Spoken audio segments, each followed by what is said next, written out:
Hello everyone. इस class में करेंगे वो सारे क्वेश्चन। सेट नंबर 20 है ये, 22/11/2023, शिफ्ट नंबर सेकंड। हम कर रहे हैं दिल्ली पुलिस कांस्टेबल के लिए दोस्तों। 45 क्वेश्चन की सीरीज हम सोल्व कर रहे थे। इससे पहले बहुत सारे 2000 क्वेश्चन हम कर चुके हैं। ये है सेट नंबर 20। अभी इसका रहने वाला है फर्स्ट पार्ट। जनरल नॉलेज के जो भी क्वेश्चन पूछे गए थे इस डेट पर 22/11/2023 शिफ्ट सेकंड में, और कह सकते हैं करंट अफेयर्स के जो भी क्वेश्चन आए थे वो सारे आपके इस वीडियो में कवर होंगे। तो चलिए स्टार्ट करते हैं क्वेश्चन नंबर 1 से। फर्स्ट क्वेश्चन है, निम्नलिखित में से कौन सा भारत में माइक्रो फाइनेंस वितरण तंत्र के कई दृष्टिकोणों में से एक नहीं है। दोस्तों आप ध्यान रखेंगे, माइक्रो फाइनेंस का उद्देश्य कम आय वाले व्यक्तियों और समूह को वित्तीय सेवाएं प्रदान करना होता है, और ये आमतौर पर बाजार आधारित दरों पर काम करता है। सब्सिडी वाला क्रेडिट एक अलग प्रकार की सरकारी सहायता है जो सीधे तौर पे कह सकते हैं माइक्रो फाइनेंस के वितरण तंत्र का हिस्सा नहीं होगी। ये अलग प्रकार की एक सरकारी सहायता है। राइट आंसर होगा इसका ऑप्शन थर्ड। बाकी जो बच के ये सारे के सारे क्या हो सकते हैं, भारत में माइक्रो क्रेडिट डिस्ट्रीब्यूशन के एक माध्यम हो सकते हैं, जैसे कि इनमें से स्वयं सहायता समूह, जैसे कि सेल्फ हेल्प ग्रुप बोलते हैं इसको इंग्लिश में, महिलाओं के लिए काम करता है, उनको ऋण देता है, उनकी और सहायता करता है। वैसे ही माइक्रो फाइनेंस संस्थान क्रेडिट लेंडिंग मॉडल और बैंकों द्वारा पारंपरिक कमजोर वर्ग ऋण, जो बैंकों द्वारा ऋण दिया जाता है, तो ये भी हैज किसकी तरह काम करेगा, फाइनेंस डिस्ट्रीब्यूशन की तरह काम करेगा। माइक्रो फाइनेंस डिस्ट्रीब्यूशन की तरह, माइक्रो फाइनेंस वितरण तंत्र की तरह काम करेगा, तो ये भी इसमें आएगा। लेकिन कौन सा नहीं आएगा, सस्ता सब्सिडी वाला क्रेडिट। राइट आंसर होगा ऑप्शन का, option third is correct. Question number 2, hookworm नामक नेमाटोड परजीवी किस वंश से संबंधित है जो आमतौर पर संक्रमित मिट्टी से फैलता है। कहता है to which genus does the nematode parasite called hookworm, hookworm जिसको बोला जाता है, belong which usually spread through infected soil. ये आएगा एंकीलोस्टोमा में।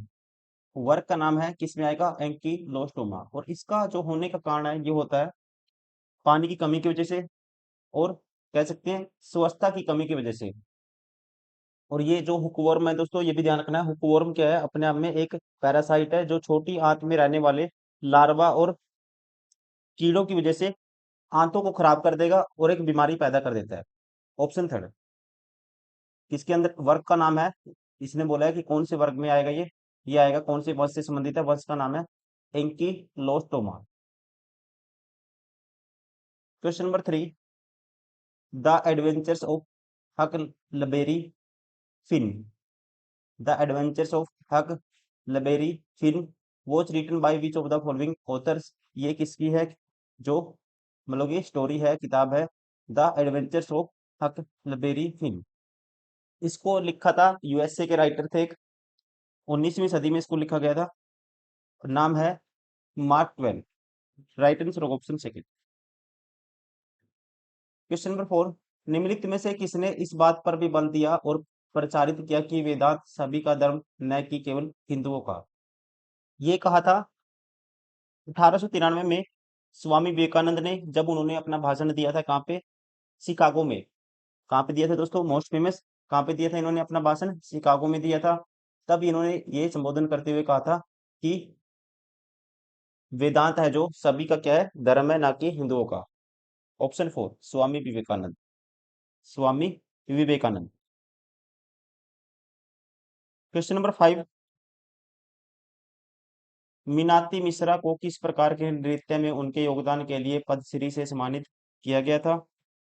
मीनाती मिश्रा को सबसे पहले ध्यान रखना है, जो पद्मश्री पुरस्कार दिया गया था ये दिया गया था 2012 में, और इनका जो रिलेशन है ओडिसी नृत्य शैली से। Option third. क्वेश्चन नंबर 6, निम्नलिखित में से कौन सा बहमनी साम्राज्य को तोड़कर बनाए गए 5 राज्यों में से एक था। आपको ध्यान रखना है, अलाउद्दीन हसन बहमन शाह, अलाउद्दीन हसन बहमन शाह ने, जिन्हें जफर खान के नाम से भी जाना जाता था, 1347 में बहमनी साम्राज्य की स्थापना की थी, 1347 में। और इसका जो पतन स्टार्ट हुआ था, इसका बहमनी साम्राज्य का पतन हो गया था 1518 के बाद, इसका पूरी तरह से पतन हो गया था। और जिसमें से इसको 5 राज्यों में तोड़ा गया था, जिनका नाम था जैसे कि बरार, बरार और एक है बीजापुर, बीजापुर, अहमदनगर, अहमद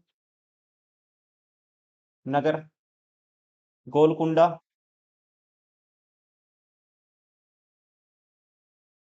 और एक है बीदर। यही पूछा है दोस्तों, इन पांच पांच में टूटा गया था, ये तोड़ा गया था इसको। इनमें से कौन सा, पांच राज्यों में से एक था, इनमें से कौन सा वो है, इन पांच में कौन सा आएगा अकॉर्डिंग टू गिवन ऑप्शन? तो ये है गोलकुंडा। राइट आंसर होगा ऑप्शन थर्ड। क्वेश्चन नंबर 7, निम्नलिखित में से किसे भारत का भजन सम्राट कहा जाता है? भारत का जी भजन सम्राट कहा जाता है, ये आपको ध्यान रखना है। ऑप्शन 4 अनूप जलोटा को, क्योंकि भारतीय संगीत की भजन शैली में इनका काफी योगदान रहा है, इसी वजह से इनको बोला जाता है भारत का भजन सम्राट। और 2012 में इनको दिया दिया गया था पद्मश्री। 2012 में क्या मिला था इनको? पद्म श्री से सम्मानित किया गया। क्वेश्चन नंबर 8, निम्नलिखित में से कौन सा बिहार राज्य में मनाया जाने वाला एक लोकप्रिय त्योहार है? इनमें से बिहार में दोस्तों कौन सा मनाया जाता है? ये है सामा चकेवा। सामा चकेवा एक फेस्टिवल है जो कहाँ पे मनाया जाता है? हिंदू त्योहार है, ये हिंदू फेस्टिवल है और बिहार में इसको मनाया जाता है।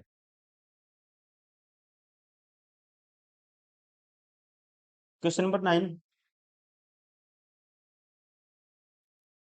राजस्थान का घूमर नृत्य मूल रूप से कौन से आदिवासी समूह द्वारा किया जाता है? Ghoomar most famous in Rajasthan, Kalbelia, Ghoomar. ठीक है, राजस्थान के दोनों के दो फेमस नृत्य हैं, और ये किया जाता है दोस्तों, ध्यान रखना आपको, घूमर किया जाता है भील जनजाति के द्वारा।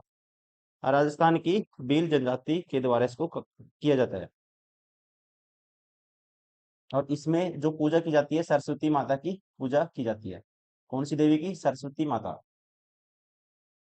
क्वेश्चन नंबर 10, निम्नलिखित में से किस योजना का उद्देश्य देश के नागरिकों को उचित मूल्य पर जेनेरिक दवाएं उपलब्ध कराना है? इस अभियान की शुरुआत हुई थी 2008 में। कब हुई थी? 2008 में। जिसका उद्देश्य क्या है? देश के नागरिकों को उचित मूल्य पर जेनेरिक दवाएं उपलब्ध कराना है, और इसका नाम है प्रधानमंत्री भारतीय जन औषधि परियोजना, PMBJP। Right answer option second. Question number 11, Dehing Patkai त्योहार को निम्नलिखित में से किस भारतीय राज्य की समृद्ध संस्कृति के जश्न के रूप में मनाया जाता है? देहिंग देहिंग पटकाई महोत्सव दोस्तों ये मनाया जाता है ऑप्शन थर्ड आसाम में। कहाँ पे मनाया जाता है? ध्यान रखना आपको, आसाम में इसको मनाया जाता है। क्वेश्चन नंबर 12, निम्नलिखित में से कौन सा नृत्य मठों में परंपरागत रूप से पुरुष भिक्षुओं द्वारा किया जाता है? मठों में, तो इस नृत्य का नाम है, यह है सत्रिय नृत्य। कौन सा नृत्य है? सत्रिय नृत्य है, नाम है इसका सत्रिय नृत्य, ध्यान रखेंगे आप। राइट आंसर होगा ऑप्शन फर्स्ट। अगर पूछे कहाँ पे मनाया जाता है, फिर आपको ये भी ध्यान रखना है, इसको मनाया जाता है आसाम में। क्वेश्चन नंबर 13, देवदासी राष्ट्रीय पुरस्कार डैश राज्य में तीर्थ केंद्र में आयोजित नृत्य उत्सव में दिया जाता है? देवदासी दोस्तों राष्ट्रीय पुरस्कार, यहाँ पे इसका राइट आंसर होगा, ये दिया जाता है उड़ीसा में। ऑप्शन 4, कहाँ पे दिया जाता है? उड़ीसा में। क्वेश्चन नंबर 14, निम्नलिखित में से किस अधिनियम के तहत सर्वोच्च न्यायालय अंतर्राष्ट्रीय वाणिज्यिक मध्यस्थता शुरू कर सकता है? इसका राइट आंसर होगा, आपको ध्यान रखना है दोस्तों, सर्वोच्च न्यायालय मध्यस्थता और सुलह अधिनियम 1996 के तहत अंतर्राष्ट्रीय वाणिज्यिक मध्यस्थता शुरू कर सकता है। राइट आंसर होगा ऑप्शन फर्स्ट, मध्यस्थता और सुलह अधिनियम अकॉर्डिंग टू सर्वोच्च न्यायालय supreme court 1996। Question number 15, Bharat में उत्पादित वस्तुओं को आयात से बचाने के लिए सरकार द्वारा अपनाए गए निम्नलिखित तरीकों पर विचार करें। कौन कौन से वो तरीके हैं जो उत्पादित वस्तुओं को आयात से बचा सकते हैं, और इसके लिए सरकार ने कौन कौन से तरीके इनमें अकॉर्डिंग टू गिवन ऑप्शन अपनाए हैं? पहला कहता है आयातित वस्तुओं पर भारी टैक्स लगाया जाता है था। अपने आप में पहली स्टेटमेंट करेक्ट है, आयातित वस्तुओं पर क्या लगाया जाता था? भारी टैक्स लगाया जाता था। देशी उपयोगकर्ता द्वारा किसी वस्तु के आयात की अधिकतम सीमा निर्धारित की गई थी। ये भी स्टेटमेंट अपने आप में करेक्ट है। जो पहली 5 पंचवर्षीय योजनाएं थी, उनमें ये सारी नीति अपनाई गई थी और इसी जो ये सारी नीतियां हैं, इनको आयात प्रतिस्थापन के रूप में जाना जाता है। यहाँ पे कह सकते हैं according to given option right answer of option first 1 और 2 दोनों सत्य है। क्वेश्चन नंबर 16, निम्नलिखित में से किस उपन्यासकार ने ए सूटेबल बॉय लिखा है? ए सूटेबल बॉय है आपका राइट आंसर होगा। यहाँ पे आपको ध्यान रखना है ऑप्शन फर्स्ट, विक्रम सेठ के द्वारा, और ये पब्लिश हुआ था 1993 में।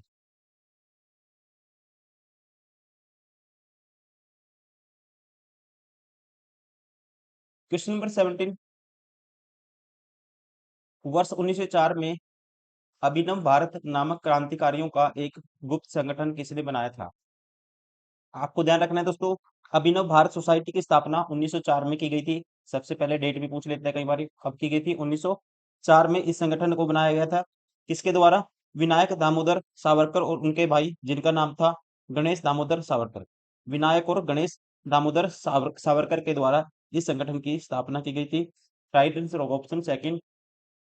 ऑप्शन में कौन सा है? विनायक दामोदर सावरकर।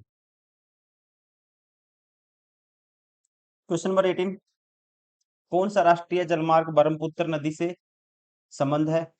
कौन सा राष्ट्रीय जलमार्ग का ब्रह्मपुत्र नदी से संबंध है? राष्ट्रीय जलमार्ग 2 का संबंध है ब्रह्मपुत्र नदी से। राइट आंसर होगा ऑप्शन 4। क्वेश्चन नंबर 19, 2011 की जनगणना के अनुसार निम्नलिखित में से किस राज्य में साक्षरता दर में सबसे कम दशकीय वृद्धि थी? सबसे कम आपको बतानी है तो 2011 की जनगणना के अनुसार साक्षरता दर में दशकीय वृद्धि सबसे कम थी।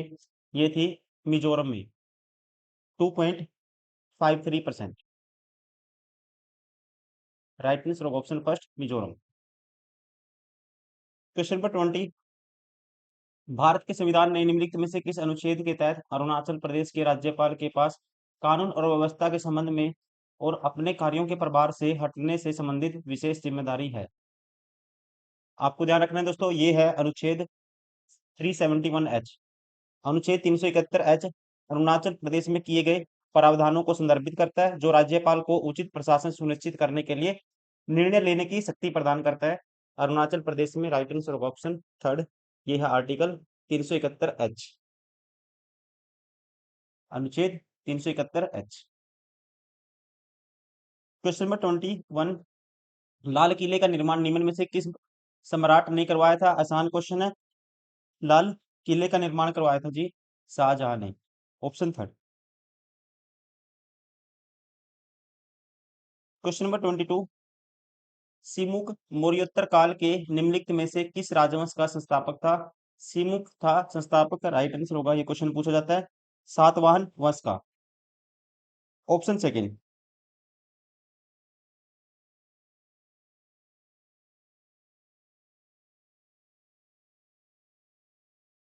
क्वेश्चन नंबर 23, भारतीय संविधान के किस अनुच्छेद में उल्लेख है कि जीवित प्राणियों के प्रति दया रखना भारत के प्रत्येक नागरिक का कर्तव्य होगा? तो ये है मौलिक कर्तव्य, ध्यान रखेंगे। आर्टिकल 51 ए क्लोज जी में ये बात की गई है। आर्टिकल 51 अनुच्छेद ए क्लोज जी में इस बात को कहा गया है कि जीवित प्राणियों के प्रति दया रखना भारत के प्रत्येक नागरिक का क्या होगा? कर्तव्य होगा, ऑप्शन फर्स्ट। क्वेश्चन नंबर 24, भारतीय संविधान के किस भाग में संविधान में संशोधन की प्रक्रिया निर्धारित की गई है? ये है भाग, ध्यान रखेंगे, डबल एक्स। भाग 20 दोस्तों संविधान का संशोधन से संबंधित है, और अकॉर्डिंग टू आर्टिकल 368 संसद क्या कर सकती है? संविधान, किसी भी संविधान में संशोधन कर सकती है, ऑप्शन सेकंड।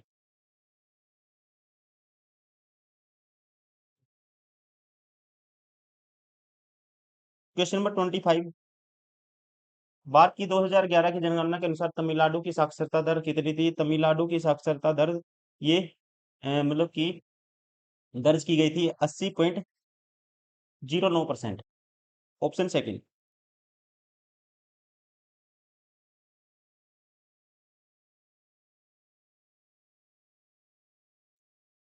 क्वेश्चन नंबर 26, भूमध्य रेखा के ऊपर अक्षोभ सीमा पर वायु का तापमान कितना होता है?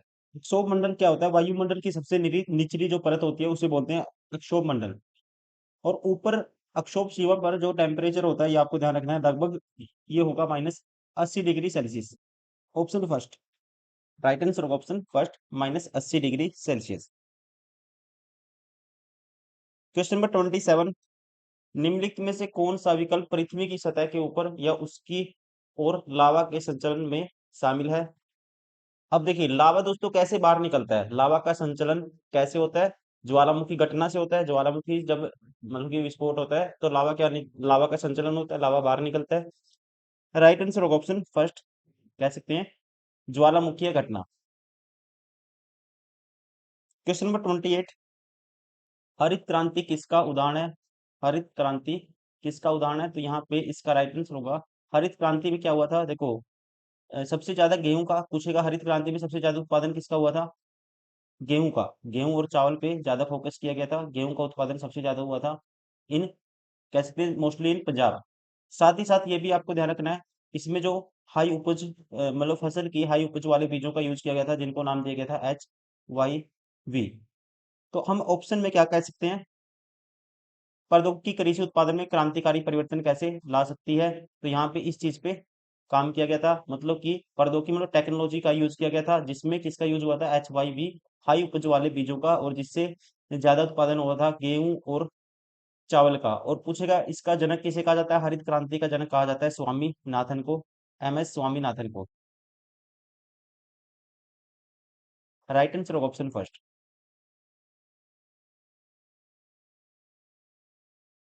क्वेश्चन नंबर 29, बाधा दौड़ के में पुरुषों के लिए मानक दूरी कितनी होती है? बाधा दौड़ में पुरुषों के लिए जो मानक दूरी होती है ये होती है, ऑप्शन फर्स्ट 110 मीटर और 400 मीटर।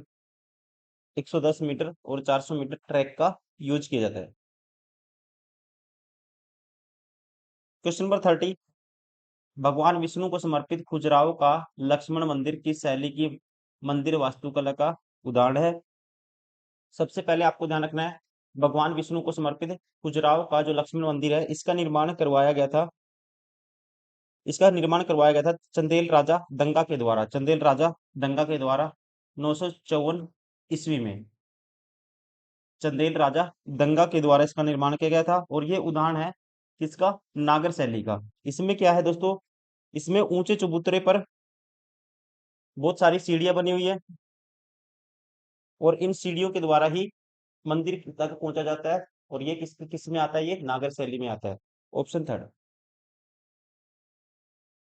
क्वेश्चन नंबर 31, कौन सा सामान्य दीर्घकालिक संक्रमण तब विकसित होता है जब मुंह में बैक्टीरिया शर्करा का चयापचय करके एसिड का उत्पादन करते हैं और दांतों के कठोर ऊतकों को नष्ट कर देते हैं?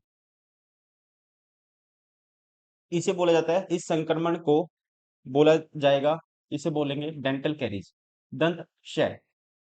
और इसमें क्या हो जाती है दोस्तों, दांतों में सड़न हो जाएगी, जो क्या है एक गैर संचारी रोग है। राइट आंसर ऑप्शन फर्स्ट, नाम क्या है? दंत क्षय, डेंटल कैरीज।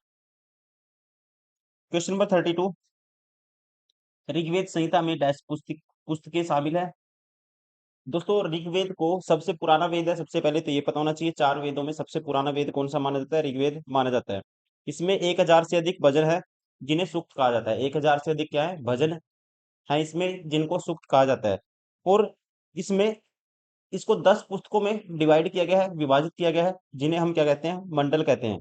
तो कह सकते हैं अकॉर्डिंग टू, इसमें इसका पूछने का मतलब है मंडल कितने हैं? तो मंडल है, मंडलों को ही पुस्तक में डिवाइड किया गया है, और मंडलों की संख्या है 10। Right answer option 4। Question number 13, राज्य विधानमंडल के 70 को स्थगित करने के संबंध में राज्यपाल को सलाह कौन देता है? तो सलाह दी जाती है राज्यपाल को अकॉर्डिंग टू आर्टिकल 163। ठीक है, 163, राज्यपाल को मंत्रिमंडल की सहायता और सलाह पर कार्य करना होता है अकॉर्डिंग टू आर्टिकल 163, 163 के अनुसार। और ये सलाह देता है दोस्तों, कह सकते हैं मंत्रिमंडल, स्पेशली मुख्यमंत्री, ऑप्शन थर्ड।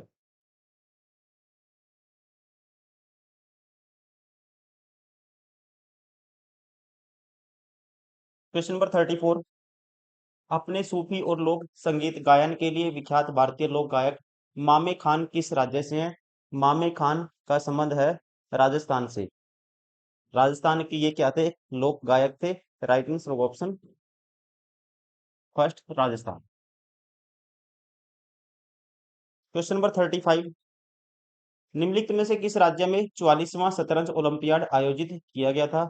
44वां शतरंज ओलंपियाड आयोजित किया गया था। राइट आंसर होगा ऑप्शन सेकंड तमिलनाडु में।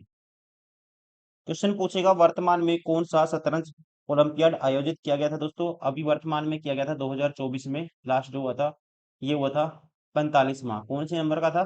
45वें नंबर का था, आपको ये ध्यान रखना है। और इसका आयोजन किया गया था बुडापेस्ट हंगरी में। बुडापेस्ट हंगरी, ये भी आपको ध्यान रखना है। क्वेश्चन नंबर 36, भारतीय जनगणना 2011 के अनुसार निम्नलिखित में से किस राज्य की जनसंख्या 10 करोड़ से अधिक है? इनमें से कौन सा राज्य है जिसकी जनसंख्या क्या है? 10 करोड़ से अधिक है। तो according to given option 10 crore से अधिक जनसंख्या वाला राज्य था option first Maharashtra. Question number 37, देशों को जोड़ने से भूमंडलीकरण का परिणाम डैश होगा? देशों को जोड़ने से दोस्तों भूमंडलीकरण मतलब कि वैश्वीकरण, ग्लोबलाइजेशन। तो इसका जो परिणाम क्या होगा? तो इससे क्या होता है? इससे होता है उत्पादों के बीच अधिक प्रतिस्पर्धा, कंपटीशन बढ़ता है। Greater competition among the producers, जो उत्पादक होते हैं, जो प्रोडक्ट बनाते हैं, ठीक है, कह सकते हैं कोई कंपनी हो सकती है। तो उनमें क्या होता है? आपस में compete करते हैं, एक दूसरे से कंपटीशन बढ़ जाता है। Option second. Question number 38, Becquerel जो एक विघटन प्रति सेकंड डीपीएस के बराबर है को किस प्रतीक द्वारा दर्शाया जाता है? Becquerel which is equal to 1 disintegration per second, जिसे बोलते हैं DPS, is represented by which symbol? सबसे पहले आपको पता होना चाहिए दोस्तों बेक्वेरल जो है ये क्या है? रेडियो एक्टिविटी की यूनिट होती है। ऐसा यूनिट होती है किसकी? रेडियो एक्टिविटी की। और इसका नाम रखा गया है जिन्होंने खोज की थी रेडियो एक्टिविटी की, जिनका नाम था हेनरी बेकेरल। हेनरी बेकेरल के ऊपर इसका नाम रखा गया है। और ध्यान रखेंगे इसका जो सिंबल होता है ये होता है ऑप्शन, ये तो गलत दिए हुए हैं हिंदी में सारे, ये ऑप्शन यहाँ पे आएगा बी क्यू। सिंबल क्या होता है? B Q. और वन बी क्यू किसके बराबर बराबर होता है? One B Q, one becquerel, यहाँ पे कहा भी गया है, कह सकते हैं ये होता है बराबर 1 डीपीएस के बराबर, मतलब कि एक 1 डिसइंटीग्रेशन पर सेकंड के बराबर, 1 डीपीएस। क्वेश्चन नंबर 39, निम्नलिखित में से कौन सी पुस्तक 1873 में ज्योतिराव फूले ने लिखी थी? ज्योतिराव फूले द्वारा 1800 में जो 1873 में जो पुस्तक लिखी थी, इसका नाम है, मोस्ट फेमस क्वेश्चन कहीं ना कहीं पूछा जाता है, पुस्तक का नाम है गुलामगिरी।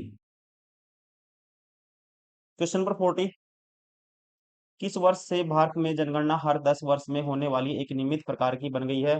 तो ये बन गई है दोस्तों, नियमित जनगणना स्टार्ट हुई थी। राइट आंसर होगा ऑप्शन फर्स्ट 1881 से। सबसे पहली जनगणना दोस्तों जो नियमित नहीं थी की गई थी, क्वेश्चन पूछा जाता है कई बार, 1872 में। अगर पूछता है पहली नियमित जनगणना कब की गई, फिर आपको याद रखना है 1881। क्वेश्चन नंबर 41, निम्नलिखित में से कौन सा राज्य 37वें राष्ट्रीय खेलों में शामिल किए गए खेल का गतका से संबंधित है? इसका तो आंसर होगा ये है पंजाब। अगर पूछता है आपसे कि जो वर्तमान में 2025 में कौन से राष्ट्रीय मंडल खेल हुए, आपको याद रखना है ये हुए थे 38वें नंबर के। कहाँ पे हुए? उत्तराखंड में इनका आयोजन किया गया था, जिसका उद्घाटन किया था प्राइम मिनिस्टर, हमारे प्राइम मिनिस्टर नरेंद्र मोदी के द्वारा। उत्तराखंड के देहरादून में इसका उद्घाटन किया गया था। और इसका शुभंकर था, शुभंकर भी पूछेगा आपसे, इसका शुभंकर है जो लिया गया है उत्तराखंड के एक राज्य पक्षी के नाम पर ही, जिसका नाम है मोली। मोली क्या है? शुभंकर। क्वेश्चन नंबर 42, सजीव टेरिडोफाइटा का संकीर्ण भौगोलिक क्षेत्रों में किस प्रकार का फैलाव होता है? आप ध्यान रखेंगे टेरिडोफाइट का उपयोग मिट्टी को बांधने वाले एक रूप के रूप में किया जाता है और वे बहती हवा और पानी के कारण होने वाले कटाव को रोकते हैं, बचाते हैं। यहाँ पे कह सकते हैं किस प्रकार का फैलाव होता है, सीमित होता है, बचाते हैं, ठीक है, मिट्टी का कटाव कम होता है और उसको प्रतिबंधित होता है। राइट आंसर ऑप्शन 4, सीमित और प्रतिबंधित, limited and restricted. Question number 43, उच्च आय वर्ग के लोगों पर कर की दरों में वृद्धि की गई है, जिसके परिणाम स्वरूप डैश है। इससे क्या होगा दोस्तों, जब उच्च आय वर्ग वाले लोगों पर अगर टैक्स लगाया जाएगा, कर की दरों में वृद्धि इंक्रीज किया जाएगा, टैक्स रेट इंक्रीज की जाएगी, तो उससे क्या होगा, इससे होता है आय और धन की असमानताएं कम हुई है, मतलब कि असमानताएं क्या होंगी, कम होंगी, जिससे सरकार को, जो गरीब लोग हैं या कहते हैं गरीबों को कल्याण और व्यय करने के लिए उनके सरकार के पास संसाधन अधिक उपलब्ध होंगे, ताकि वो गरीबों पे ज्यादा पैसे खर्च कर सकती है योजनाओं पर। तो यहाँ पे कह सकते हैं आय और धन की असमानताओं में कमी हुई, अगर क्या होगा, दरों में वृद्धि होगी। क्वेश्चन नंबर 44, गुरु हरगोविंद के नेतृत्व में सिखों ने डैश के शासनकाल के दौरान मुगलों को 4 बार पराजित किया। सबसे पहले ध्यान रखेंगे गुरु हरगोबिंद सिंह सिख धर्म के 10 गुरुओं में से छठे गुरु थे। और यहाँ पे इसका राइट आंसर होगा, जो गुरु हरगोबिंद के नेतृत्व में सिखों ने दोस्तों, सिखों ने शाहजहां के शासनकाल के दौरान मुगलों को 4 बार पराजित किया था। राइट आंसर होगा ऑप्शन थर्ड, किसके शासनकाल में, शाहजहां की जो सेना थी, शाहजहां की मुगलों की जो सेना थी, इसको 4 बार हराया था। राइट आंसर होगा ऑप्शन थर्ड। क्वेश्चन नंबर 45, जहां तक भेदभाव के आधारों का प्रश्न है, निम्नलिखित में से कौन सा शब्द भारतीय संविधान के अनुच्छेद 15 का भाग नहीं है। 15 का भाग में दोस्तों कौन सा नहीं आएगा, ये आपको बताना है। तो सबसे पहले आपको ध्यान रखना है, भारतीय संविधान का जो अनुच्छेद 15 है, केवल धर्म, मूलवंश, जाति, लिंग और जन्म, इनके स्थान पर भेदभाव पर रोक लगाता है। किस किसके, धर्म, जाति और प्रजाति, इन चीजों में भेदभाव पर, ना कि पेशा, ये गलत है, ठीक है, ये इसका अनुच्छेद 15 का भाग नहीं है, ऑप्शन थर्ड। क्वेश्चन नंबर 46, भारतीय संविधान के निम्नलिखित में से किस अनुच्छेद में यह उल्लेख किया गया है कि संसद कानून द्वारा किसी भी राज्य से क्षेत्र को अलग करके या किसी राज्य के किसी हिस्से में किसी भी क्षेत्र को मिलाकर एक नया राज्य बना सकती है। तो यहाँ पे ये किया गया है दोस्तों, इसका उल्लेख किया गया है आर्टिकल 3 में, आर्टिकल 3 अनुच्छेद 3 में, option second. Question number 47, Bharat का कौन सा क्षेत्र अनोखे 16 वनों के लिए जाना जाता है। अनोखे 16 वन पाए जाते हैं पश्चिमी घाट पर, पश्चिमी घाट पर। राइट आंसर होगा option second. Question number 48, Vajpayee सरकार के कार्यकाल के दौरान निम्नलिखित में से किसे विनिवेश मंत्रालय के पहले मंत्री के रूप में नियुक्त किया गया था। तो यहाँ पे ये है वाजपेयी, वाजपेयी सरकार में ध्यान देंगे जब क्या थे, प्रधानमंत्री अटल बिहारी वाजपेयी थे, तो सबसे पहले विनिवेश मंत्री का जो पद मिला था, ये मिला था अरुण शौरी को। अरुण शौरी को क्या बनाया गया था, विनिवेश मंत्री। अरुण शौरी को बनाया गया था, ध्यान रखेंगे, विनिवेश मंत्री बनाया गया था इनको। और 1982 में इनको रेमन मैग्सेसे पुरस्कार भी मिला था। और 1990 में इनको दिया गया था पद्म भूषण, ये भी आप ध्यान रखेंगे। और जो पहले क्या थे वाजपेयी सरकार में विनिवेश मंत्री, जिनको विनिवेश मंत्रालय दिया गया था, नाम है Arun Shourie, option third. Question number 49, निम्नलिखित में से कौन सा चैनल भारत के बड़े कस्बों और शहरों में मेल की त्वरित डिलीवरी की सुविधा के लिए 6 संचार मेल चैनलों का भाग नहीं है। तो यहाँ पे ध्यान रखेंगे, भारतीय डाक के 6 मेन चैनल हैं, जैसे कि Rajdhani channel, metro channel, green channel, business channel, bulk mail channel और पीरियोडिकल चैनल। लेकिन इसमें साप्ताहिक चैनल, ये कोई ऐसा चैनल नहीं है, ऐसा कोई नाम नहीं है, ये गलत है। राइट आंसर होगा ऑप्शन थर्ड।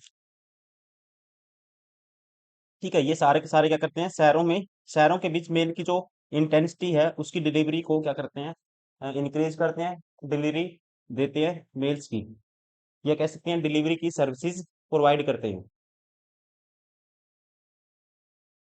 क्वेश्चन नंबर 50, निम्नलिखित में से किसने राष्ट्रीय खेल 2022 में 61 स्वर्ण पदक जीतकर पदक तालिका में शीर्ष स्थान प्राप्त किया था राष्ट्रीय खेल 2022 में। तो यहाँ पे जो फर्स्ट नंबर था ये था सर्विसेज स्पोर्ट्स कंट्रोल का। लेकिन आपको याद रखना है अभी 2024 और 25, अगर दोस्तों ये क्वेश्चन पूछे, अगर 2025 में क्वेश्चन पूछे जो राष्ट्रीय खेल 2025 हुए हैं उसमें जो पहले नंबर पे कौन रहा है, तो फिर भी सबसे ज्यादा गोल्ड मेडल जीते हैं 42 गोल्ड मेडल के साथ कौन नंबर वन पे है? सर्विसेज।